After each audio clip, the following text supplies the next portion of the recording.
They say some moments stay with you forever. Not like normal memories. Not like birthdays or family vacations or first kisses. No. These ones, they live in your skin. They change the way you breathe. They creep into your quiet moments and remind you that life doesn't always make sense. That love doesn't always look the way it should. It's been 2 years since that night. The night my husband smiled, not with anger, not with regret, but with this strange, calm acceptance. As another man reached for me, and I didn't pull away. I let him. Crazy, right? I thought it was some kind of sick joke at first. A test. Or maybe just some messed up fantasy. But no, it was a gift. That's what he called it later. My gift to you, he said, like he'd just handed me flowers or bought me a pair of earrings. Except this wasn't flowers. This was my body, my marriage, my soul. And somehow, I accepted it. You might think I'm heartless. Or broken. Or maybe you understand exactly what I'm talking about, and that's what scares you the most. Because the truth is, it didn't happen out of nowhere. This didn't begin the night he opened that door. It began slowly, quietly, in all the moments that led up to that night, all the years I spent trying to feel like I mattered again. Like I was seen. Like I was wanted. See, when you've been married long enough, love becomes routine. You stop being lovers and start being co-managers of a life. Bills, laundry, carpools, dinner. And somewhere in between the what do you want for dinner and did you pick up the dry cleaning, you lose yourself. You stop hearing, you're beautiful. You stop feeling eyes linger on you like they used to. You stop being touched like you're precious and start being touched like a habit. I miss that version of myself, the one who used to turn heads, who used to feel sexy and alive. And I resented him for not seeing that I was slowly disappearing. I used to lie in bed next to him and wonder if he even noticed me anymore. If he looked at me and saw the woman he married, or just another chore. But he noticed, all right. Just not in the way I thought. On his birthday, he told me he had a surprise. Said he wanted the night to be all about me. I remember thinking maybe he finally saw me. Maybe this was the beginning of something new between us. He blindfolded me. Led me by the hand into this beautiful rental house. Candles lit, music playing, champagne on ice. Everything felt so romantic. But something was off. I felt it. I just couldn't name it yet. And then, he took off the blindfold. And there was another man. Standing there. Looking right at me. Like he'd been invited to the most intimate part of my life. Because he had been. I turned to my husband, expecting confusion, jealousy, anything. But he just smiled. Calm. Steady. Almost. Proud. That was the moment everything cracked. And what happened next? Well, I haven't been able to forget it. And I don't think I ever will. Subscribe to Crossing Lines for real stories that push the limits of love, trust, and everything you thought you understood about marriage.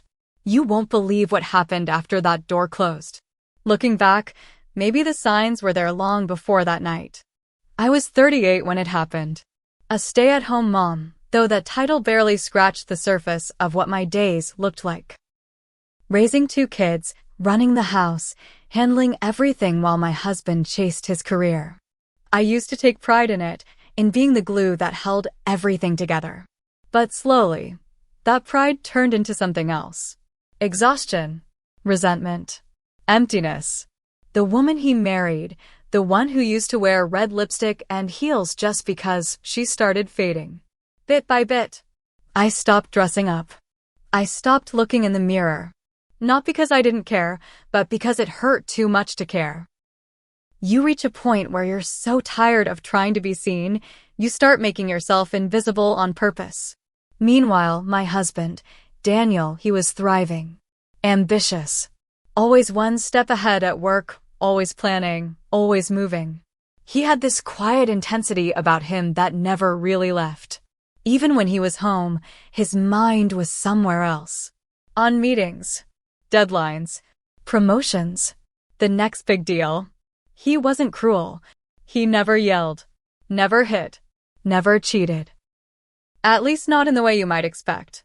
But his absence was loud. Louder than any argument we never had.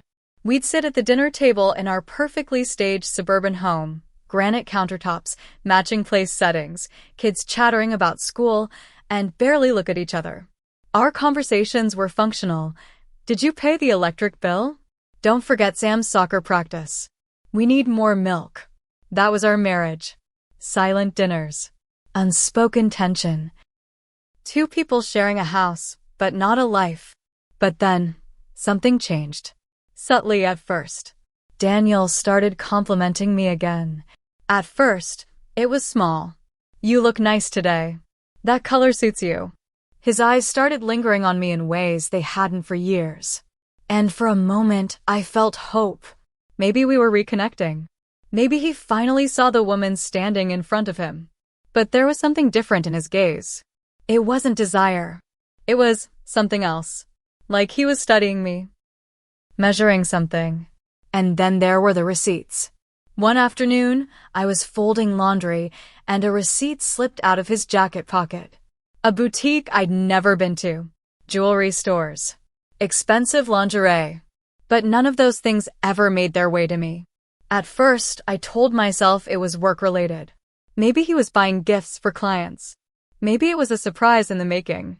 But in my gut, I felt the tension building. The anxiety humming beneath my skin like an engine running too hot. The weeks leading up to his birthday were filled with these strange, out-of-place moments.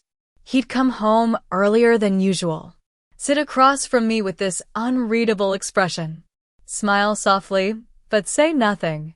And then, finally, his birthday arrived. I expected a party, family, friends, something traditional. Instead, Daniel came home and told me he wanted to do something different this year. Just the two of us. No kids.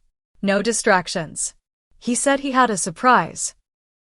I wanted so badly to believe this was it, that moment I'd been waiting for. The night he'd finally sweep me off my feet again. We got into his car and drove in silence. I didn't even ask where we were going.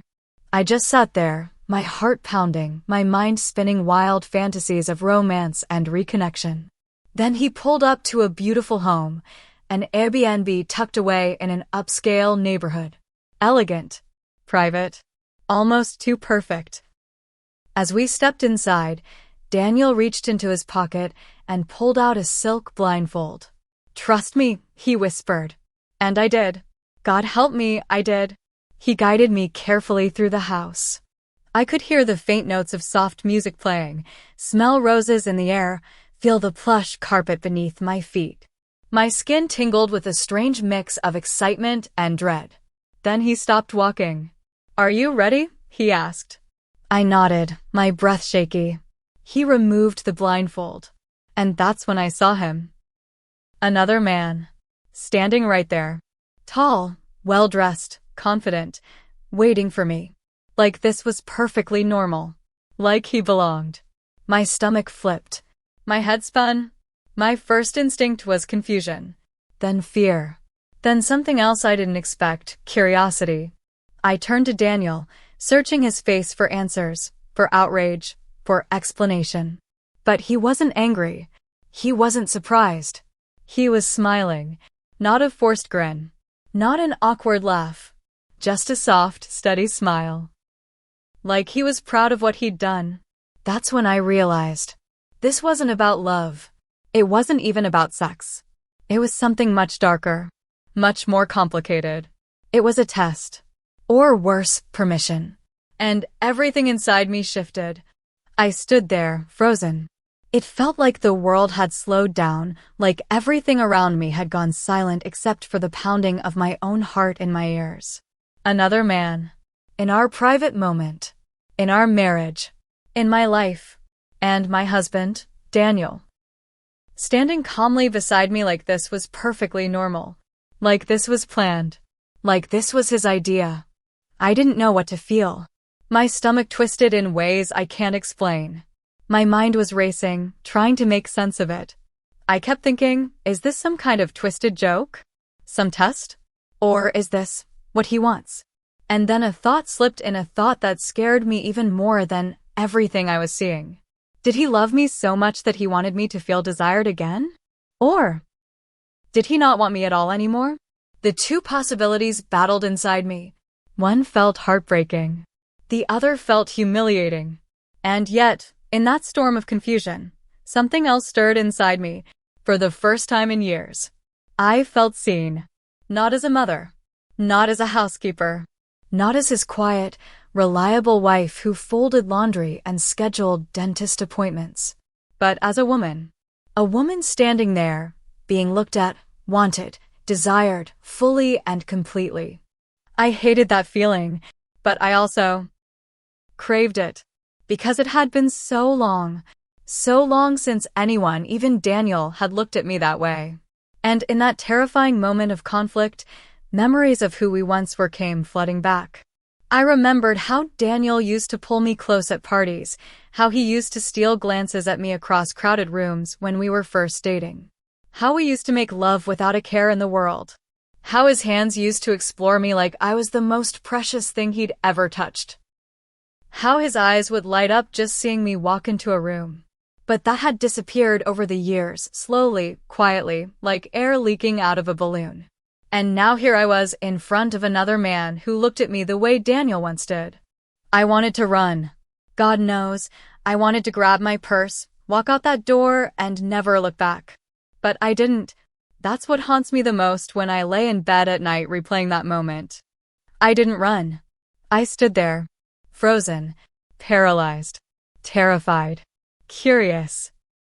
Daniel stepped closer, his voice low, almost tender. He whispered, "It's okay. You deserve this. You deserve to feel wanted again." Those words hit me like a wave. A strange, bitter comfort. I didn't know whether to feel cherished or discarded. The man Daniel had brought, he was attractive, confident, and oddly familiar. I couldn't place where I'd seen him before, but his presence was calm, as though this wasn't his first time stepping into someone else's marriage like this. He spoke softly, respectfully, as if careful not to scare me. "You're beautiful," he said.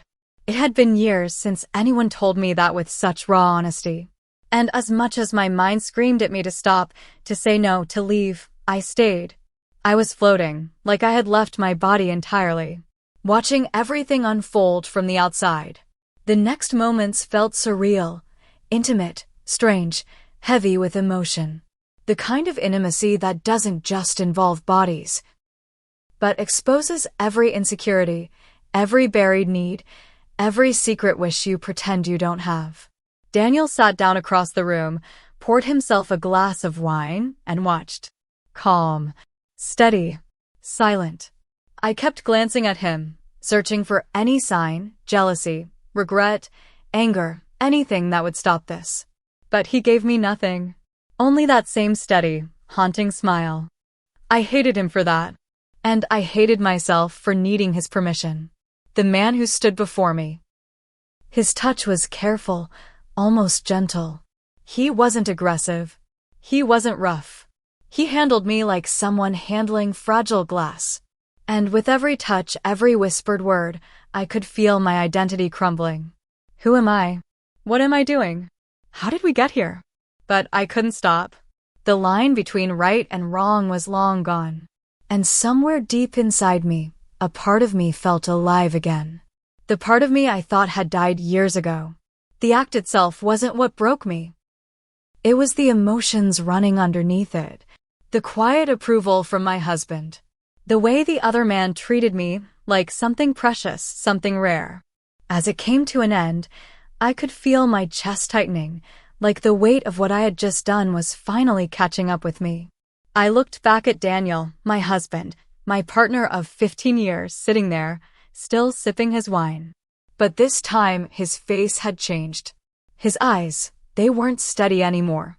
They were glassy. He was crying. And then, just as the other man stood up to leave, Daniel whispered something to me. Something that sent chills down my spine. Words I will never, ever forget. He leaned in close and said, "I wanted you to remember what it feels like before I let you go. And with that, my entire world cracked open. That moment, when Daniel whispered those words, it changed everything. It was like the air left the room. My knees almost buckled, but I stayed standing. I looked into his eyes. Eyes that had once held so much love, so much safety, and all I saw now was pain. Pain that he was hiding behind this twisted form of generosity. The other man, still standing there, still waiting, looked at both of us. He wasn't confused. He wasn't uncomfortable. It was like he understood exactly what was happening. And then I saw it. Recognition. He wasn't a stranger. He was someone from my past. It hit me like a lightning bolt. Ethan. My ex. The man I dated before Daniel. The man I almost married. The man who knew my body long before Daniel ever did. We hadn't spoken in years, not since Daniel and I got serious. And yet, here he was. Handpicked. Chosen. By my own husband. It wasn't random. This wasn't some accident. Daniel had gone into my past, into my most vulnerable places, and pulled Ethan out like a hidden card he'd been saving. I felt sick. My mind was spinning in 1,000 directions. Why him? How did Daniel even find him? What did they say to each other? What kind of man does this? And yet, even as those questions flooded my head, my body remained trapped in that room, trapped in that moment, while Daniel sat back, giving silent approval with just a glance. A look passed between us, one I can't fully explain. It said everything, and nothing. A permission. A goodbye. A final push. And then, I crossed that final line, with Daniel's eyes on me the entire time. When it was over, I pulled the robe tightly around myself, trying to hold myself together, though inside, I was breaking into pieces. Ethan dressed quietly, offering no words, no explanations. He gave me a faint, almost apologetic smile as he headed for the door. And just like that, he was gone. The door closed. The house fell silent. And I was alone with my husband again. Daniel didn't move. He didn't speak. But as I looked at him, I saw the tears finally escape, slow, quiet, deliberate. He was crying. And for the first time that night, I realized I wasn't the only one who had lost something. Was this a gift? Or a goodbye? Even now, I don't know. That night, my husband gave me everything I thought I wanted, but took something I can never get back. We drove home in complete silence. No words, no music, only the hum of the tires on the road. When we pulled into the driveway, the house looked the same, but everything inside it felt foreign now. That night, we slept in the same bed, but it wasn't the same bed anymore. Days passed, then weeks. Dinners grew quieter than ever. The casual touches gone. The morning kisses vanished. The laughter from before, a memory. Sex disappeared completely. Eye contact became rare. It was like we were both afraid to look too long at each other, knowing the truth would come rushing back. Daniel gave me space. Too much space. He started staying late at work again. He made excuses, and I let him. Because I didn't know what to say either. Some nights, I caught him sitting alone in the garage, just sitting in his car, engine off, staring at nothing.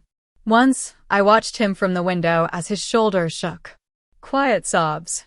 The man who always kept everything under control, now breaking in places I couldn't reach.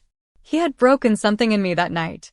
But maybe he had broken something inside himself too. I didn't know if I was supposed to comfort him, or hate him, or beg him to tell me why. So I did nothing. We lived like polite strangers, trapped in a house filled with ghosts. At night, when the house was quiet and dark, my mind would start replaying everything. Over and over. Did I betray him? Or did he set me up to betray myself? Was this some elaborate punishment? Or was it a mercy? A desperate attempt to give me back something he thought I'd lost? Sometimes I wondered if Daniel resented me for aging. For not being the vibrant woman I used to be. For not staying young forever. Or maybe he blamed himself. Maybe he thought he failed me. Failed to make me feel wanted. Failed to be enough. I don't know. Even now, the memory of that night haunts me. Sometimes it feels erotic, a strange, dark fantasy I never asked for. Other times, it feels horrifying, like I'm watching a version of myself I no longer recognize. And that's the worst part. I don't recognize myself anymore. 1 week after that night, just 7 days later, I found the envelope. It was tucked away in his desk drawer. Divorce papers. And signed. Every section filled out. Every detail covered. All it needed was a signature. But he never said a word about it. He never mentioned them. Never asked me to sign. Never even hinted they existed. They just sat there like a silent threat or an invitation. Even now, they remain unsigned. I still don't know what that night meant. Was it love? Revenge? Or punishment? Was I the victim? Or was I the villain in my own marriage? I've played every version of it in my head 1,000 times. Would you forgive a partner for this? Could you ever move past something like this? Or is some damage simply irreversible? Comment below and tell me what you think. I read every single one. And if you want more stories that explore the raw, complicated sides of love, betrayal, and the messy corners of human relationships, subscribe to Crossing Lines. You won't want to miss what comes next. Some gifts come wrapped in ribbons. Others come wrapped in silence, shame, and twisted love. And the truth is, I don't know if I lost my husband that night, or if I ever really had him to begin with.